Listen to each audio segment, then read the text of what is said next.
Hola amigos, ¿cómo están? Queremos invitarles en esta ocasión a que nos acompañen a mirar un resumen o avance de un estudio significativo, muy bonito, que preparamos con este título, La historicidad de Jesús al banquillo. ¿De qué trata este estudio?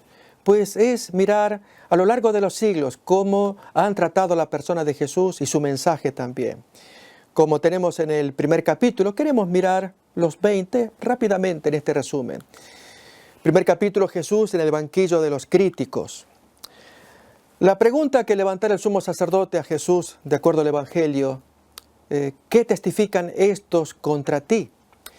Indica un proceso contra Jesús que no terminó hasta nuestros días. A lo largo de los siglos se mantiene la misma pregunta, la crítica contra Cristo. Aún Pilato revela algo interesante y es la libertad que él tiene sobre la persona de Jesús cuando le dijo, ¿no sabes que tengo autoridad sobre ti para crucificarte o autoridad sobre ti para soltarte? En verdad es un privilegio el decidir qué hacer con Jesús, si tomarlo o desecharlo. No así cuando hay gente como miramos en la imagen a Herodes, con la intención de verle hacer alguna señal. Al investigar sobre Jesús, pues Jesús no tiene interés en responder curiosidades. Quizás esta sea la pregunta más importante de todas. ¿Qué haré de Jesús llamado el Cristo? Esta es una decisión personal, pero lógicamente basada en conocimiento. ¿Quién es Jesús? ¿Qué es lo que hizo que a lo largo de los siglos ha despertado tanta inquietud e interés? Bien, miremos este grafito encontrado en el Monte Palatino en Roma por el año 200, una burla de alguien que dibujó allí en grafito, dice la traducción del griego original, Alexámenos adora a su Dios, esto es a Jesús crucificado con cabeza de burro. Esto muestra la creencia de aquellos días en Roma, quizás muy probablemente por el escrito de Celso, aquel filósofo crítico romano que publicó su discurso verdadero, una muy virulenta crítica contra Jesús y los cristianos, y lógicamente negando alguna importancia a la persona de Jesús. Pero es aquí que también otros autores escribieron sobre Jesús, dando en algunos casos una versión distorsionada de lo que tradicionalmente se conoce. Aquí miramos el verdadero Jesús de acuerdo a los escritos gnósticos de Nag Hammadi encontrados en 1945. O de este autor Piñero, el otro Jesús, según los evangelios apócrifos. Es otra versión de Cristo. O autores que se preguntan, ¿existió de verdad tras las huellas históricas de Jesús? O autores que intentando reconstruir una vida de acuerdo a los evangelios, como este abogado que afirma la verdad del evangelio en su libro Jesús en juicio. Pero este material que miramos del autor Bart Ehrman ha hecho un impacto recientemente. ¿Existió Jesús? Pues hace una crítica muy dura contra el cristianismo, ya que, como miramos allí y en esta traducción en español, en todo el primer siglo cristiano Jesús no es mencionado por un solo historiador, erudito de la religión, político, filósofo o poeta griego ni romano. Su nombre jamás aparece en una sola pieza de correspondencia privada. La pregunta que hacemos a este estudioso, Ehrman, es si realmente es tanto como él dice, pues los hechos no prueban lo que él afirma, ya que hay historiadores del primer siglo, y él dice que no lo hay, pues recordemos a Josefo. Él escribe acerca de Jesús breves párrafos, pero lo menciona como personaje histórico, tanto en el libro Antigüedades Judaicas, él escribió también Guerras de los Judíos. Lo mismo una carta escrita por Mar Serapión, una carta de un papá sirio que le escribe a su hijo detenido. En fin, documentos que examinaremos y probaremos los argumentos que estos autores traen. Pero también en tiempos modernos, miramos este video publicado en el año 2007, está en YouTube también, de los 4 jinetes del nuevo ateísmo. No obstante, hay ateos que no se alegran con este material, al contrario, hasta lo ridiculizan por lo fundamentalistas que son estos 4, negando la historicidad de la Biblia y del Nuevo Testamento en particular. Como miramos el material allí, ateísmo brillante de estos 4 o fundamentalistas, tal como los fundamentalistas a los cuales ellos critican. Otra vez, material que discutiremos también en esta serie de estudio. Lo mismo, escritores modernos, quizás sensacionalistas como este, que escribe que Jesús vivió y murió en Cachemira, basado en una tumba encontrada en la India, donde allí aparece y la gente del lugar suponen que es de Jesús de Nazaret. Lo cierto es que Jesús sigue todavía en el banquillo de los críticos. Pero la pregunta que tal vez nos interese mucho es definir si es un mito, una leyenda o una narración biográfica. Pues en este estudio queremos poner frente a frente a Sócrates, famoso filósofo, y a Apolonio de Tiana. Bien, que Jesús y Sócrates pudieran encontrarse no es posible por la distancia de 4 siglos entre medio, pero hay autores que escriben material haciéndolos dialogar supuestamente por las ideas que ellos tienen. Ambos murieron violentamente, en el caso de Sócrates, por cicuta ordenada por sus políticos de turno en Grecia. Jesús, conocemos, crucificado por los dirigentes políticos de sus días. Ellos tienen paralelos entre sí.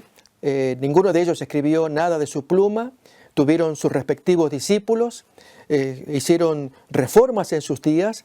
Pero aquí también que hay diferencias notables, muy interesantes para ver por qué uno se diferencia y quizás sea superior uno al otro en lo que a diferencias respecta. También tema que estudiaremos en su momento. Lo mismo también las diferencias con Apolonio de Tiana. Este señor vivió a lo largo del primer siglo. Ahí tenemos las fechas de su nacimiento y posible fecha de su muerte también. Y hay una publicación en español de Editorial Gredos que trata de la vida de Apolonio de Tiana. Y en la página 20 pues miramos aquí los parecidos que tiene con Jesús. Entre ellos que Apolonio hizo milagros, resucitó muertos, hizo profecías, expulsó demonios, sanó enfermos, etc. La pregunta que nos hacemos es si en estos paralelos podemos ver a Jesús como un taumaturgo, un curandero, un milagrero, como decían en la antigüedad también, o hay algo más que diferencia a Jesús de estos personajes. A la hora de investigar con qué documentos nos quedaremos de estudio, tenemos los documentos canónicos, apócrifos y gnósticos. ¿Cuál es el evangelio verdadero?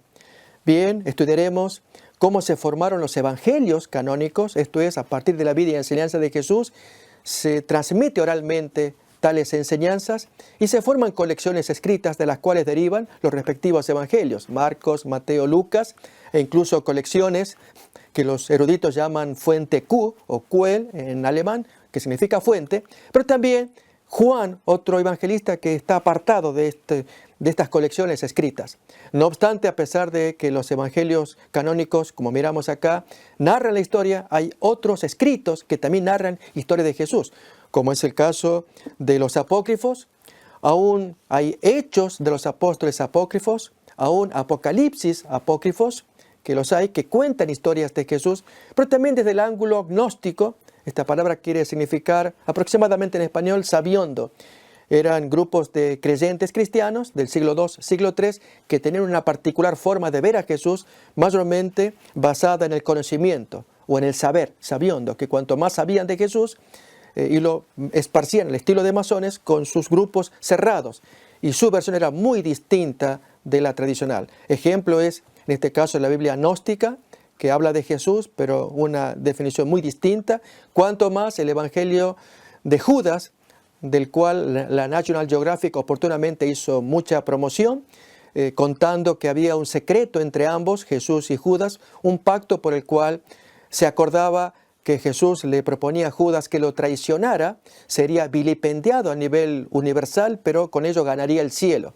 Esto es lo que presenta este evangelio de Judas. ¿Qué diríamos del evangelio gnóstico de María Magdalena? Otro tanto, que ella fue mujer de Jesús, tuvieron hijos, etc.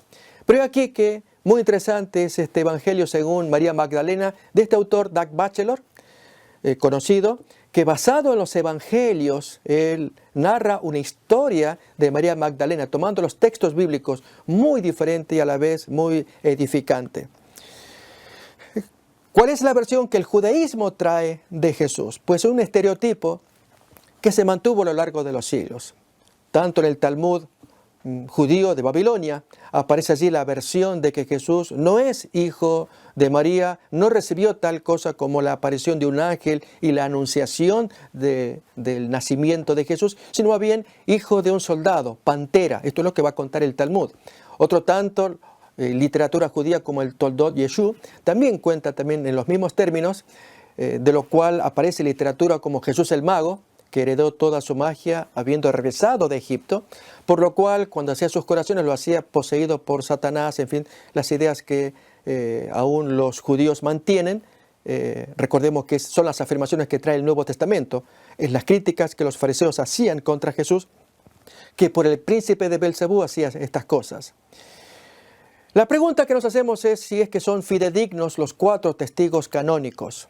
Esto es Marcos y los restantes evangelios, Mateo, Lucas y Juan, porque hay quienes afirman que hay contradicciones en los evangelios. Y es verdad, a la hora de examinar los evangelios, que ahora vamos a mirar, hay quienes quisieran tomar la postura de eliminar esta porción, recortar esta otra, porque definamos qué es una contradicción. Es afirmar 2 cosas que no pueden ser verdad, las 2 en el mismo sentido, al mismo tiempo. Ejemplos, hoy es el 30 de mayo, ya estamos en junio. Eso es contradictorio. Hoy es martes, ya estamos en miércoles. Bien, algo similar ocurre también en el Nuevo Testamento. Por ejemplo, cuando tanto Lucas capítulo 8 como Mateo 8 cuentan la curación de 1 o 2 endemoniados, pues ahí varía el texto bíblico. Lo mismo la curación del ciego o 2 ciegos, según cuenta Lucas 18 o Mateo 20. Varía allí entonces la cantidad de ciegos. O entrando a la ciudad de Jericó o saliendo de la ciudad de Jericó, también los textos que allí se pueden mirar. Lo cierto es que hay autores que se preguntan si los evangelios están llenos de contradicciones, como hay autores que afirman lo contrario, si son fidedignos los documentos del Nuevo Testamento. Miremos, por ejemplo, a vuelo de pájaro, estas contradicciones que los evangelios traen y que queremos estudiarlo a fondo en la serie, en los capítulos respectivos. Mateo y Marcos, cuando cuentan que Jesús es juzgado por el Sanedrín en 2 sesiones, mientras que Lucas habla de una sesión y él es maltratado antes de esa sesión. En tanto que el Evangelio de Juan habla de 2 interrogaciones, una de Anás, otra por Caifás, y maltratado durante esa sesión. En fin, no coinciden los evangelios a la hora de describir esos eventos tan importantes de la historia de Jesús. Lo mismo el título o epígrafe que se puso en la cruz de Jesús. Miremos que en los 4 evangelios ninguno coincide uno del otro. Lo mismo un evangelio apócrifo, el famoso evangelio de Pedro, que data del II siglo, tampoco pone allí qué fue exactamente lo que se escribió o Pilato escribió en la cruz de Jesús. Esto lo estudiaremos a fondo y con argumentos sólidos para probar la historicidad de Jesús. Lo mismo también cuando Jesús muere crucificado, de acuerdo al cristianismo, sostienen las iglesias católicas protestantes que Él fue crucificado. No obstante, Pablo en Gálatas menciona que Él fue colgado de un madero. Y Pedro en Hechos de los Apóstoles menciona que fue colgado de un árbol. La pregunta es, ¿fue crucificado en un madero, colgado de un árbol? Lo interesante es que la misma palabra aparece en Apocalipsis hablando del árbol de la vida. La pregunta es, ¿qué significa esa palabra que se utiliza para que tenga tantos significados? Pregunta interesante también, ¿Jesús engañador, esquizofrénico o divino? ¿Mentiroso, enfermo mental, endemoniado? Pregunta que nos hacemos en base a los textos bíblicos. Miremos allí en subrayado cómo los fariseos acusan a los alguaciles, a los guardias del templo, diciéndoles, también vosotros habéis sido engañados. O aún la multitud, allí muchos de ellos que decían, más bien él engaña al pueblo. O aún los parientes de Jesús, cuando vinieron para prenderle, el texto dice, está fuera de sí o lunático. O aún los escribas que lo acusaban de que hacía los milagros por el príncipe de los demonios que moraba en él. En fin, eran argumentos que se usaban allí en la vida de Jesús. La pregunta que nos hacemos puede responderse de esta manera. Hay alternativas con respecto a Jesús. Una, que sus afirmaciones son falsas. Y si es así, pues si él sabía que eran falsas, entonces se engañó deliberadamente, es un mentiroso, un hipócrita o un demonio y por lo tanto necio porque murió por todo lo que él creyó que era falso. O si él no sabía que era falso, pues entonces estaba sinceramente engañado y muy probablemente porque estaba enfermo, o sea, un lunático. Esas son las alternativas que tenemos. La otra es que si sus afirmaciones son verdaderas, estamos frente a alguien que es el Señor y en consecuencia quedan 2 alternativas. O lo aceptamos o lo rechazamos. El punto es que en el caso de la primera alternativa, ya sea que fuera mentiroso o enfermo, semejantes enseñanzas que él trajo, que aparecen en el Nuevo Testamento son tan formidables que sobrevivieron por 2000 años y cuánto tiempo más, y difícilmente pudo haberlo producido una persona enferma, lunática o aún endemoniado. Pero miremos más acerca del cuerpo del Nazareno. Fue intercambiado, robado, resucitado. Pues hay mucha gente que ha dicho con respecto a la resurrección de Jesús, el caso de los judíos, que Él fue removido la misma noche que fue crucificado. O los evangelios gnósticos, que Él escapó a la crucifixión y en su lugar Judas u otro, Simón de Cirene, fue crucificado. O aún los musulmanes, que de acuerdo al Corán, Cristo no fue crucificado sino a alguien que se le pareció. Como miramos ahí en el capítulo en Shura 4, la ley 157, lo podemos leer.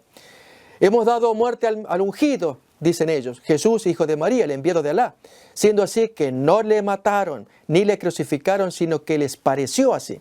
Los que discrepan acerca de él dudan, no tienen conocimiento de él, no siguen más que conjeturas, pero ciertamente no lo mataron, sino que Alá lo elevó a sí mismo. Alá es poderoso, sabio. Esta es creencia de los musulmanes. Pero también hay teorías respecto de la resurrección de Jesús. Una, que él murió y resucitó, que es la que sostienen los cristianos. Pero hay otras variantes también, que él no resucitó y entonces algo pasó con los apóstoles, que si fueron engañados o hacedores del mito, o aún más, ellos mismos engañadores. Y finalmente, si Jesús no murió, por lo tanto, él tuvo un desmayo o fue reemplazado por otro. En fin, diversas teorías respecto de la resurrección que estudiaremos aquí para probar la validez de un argumento o aún de otro.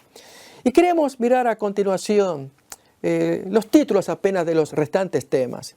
Miramos aquí la base bíblica del Antiguo Testamento para probar si Jesús era lo que él afirmaba ser. Miramos acá, ¿es Jesús el Mesías de las profecías hebreas? El Cristo prefigurado en símbolos y ritos judíos. Una profecía singular, el Mesías identificado de acuerdo a Daniel capítulo 9. O también la pregunta es si era confiable la interpretación que Jesús mismo hacía del Antiguo Testamento, que de acuerdo a judíos modernos, pues le niegan tal interpretación. Ya miraremos qué autores también. O lo que el Nuevo Testamento cuenta de cómo Jesús trabó el sistema farisaico y las razones en 3 capítulos que podemos mirar allí. Lo mismo también, testigos que el Nazareno mismo cita en su defensa. Un estudio muy bonito y precioso de San Juan capítulo 5. Allí todos los testigos que él pone y son importantes para considerarlos, para ponerlos allí presentes.